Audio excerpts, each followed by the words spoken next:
Hello everyone.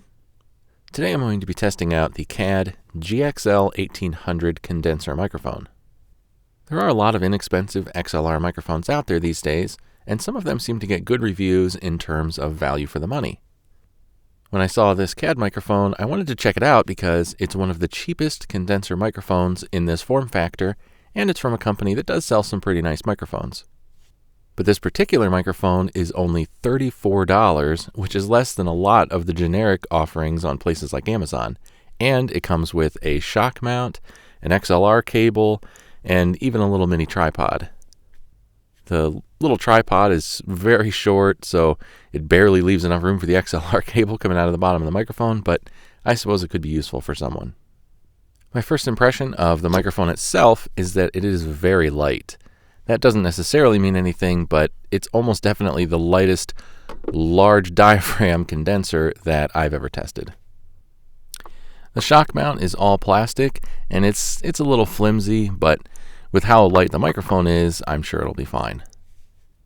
There are no specs for the size of the diaphragm, but just looking at it, I'd say it's probably around 1/2 to 5/8 of an inch or so.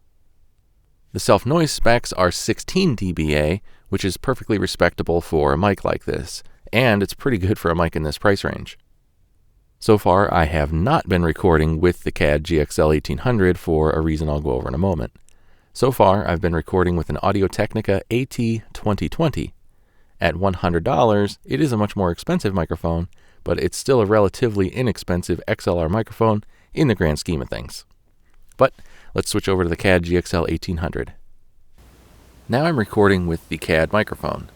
I have it on a desktop stand because even with the shock mount, it isn't heavy enough to keep my Rode mic arm from drifting up. That's how light this thing is. So why didn't I record the first part of this review with this microphone? Well, when I first got this CAD microphone, I plugged it into my interface and intended to use it to record the voiceover for a video I was working on at the time. That way, after this review, I could have said, hey, I recorded a whole video with this $34 microphone, so it's totally usable. Unfortunately, after merely listening to the direct monitoring for a few moments, I changed my mind. In fact, I had the gain on my interface still set at a slightly high level because I had been using a less sensitive mic previously, and I could hear the whooshing sound of the self-noise from my headphones while they were still hanging on the wall in my sound booth. The self-noise is really bad.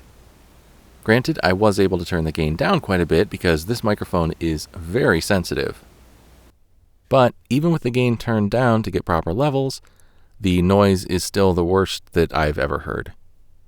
Not that you'll need it, but I'll give you a few seconds of quiet from each microphone so that you can hear the difference.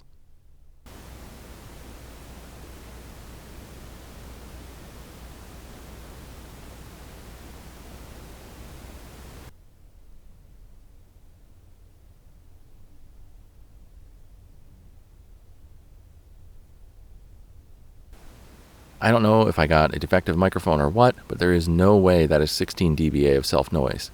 The AT2020 has a specification of 20 dBA of self-noise, and that mic is nearly silent by comparison. And I have both of them plugged into my interface. I have the gain adjusted to give me similar output levels. I haven't edited the audio or anything from either of these microphones. I've used lav mics with mid-20s to even low 30s of dBA of self-noise spec, and they didn't have this much self-noise.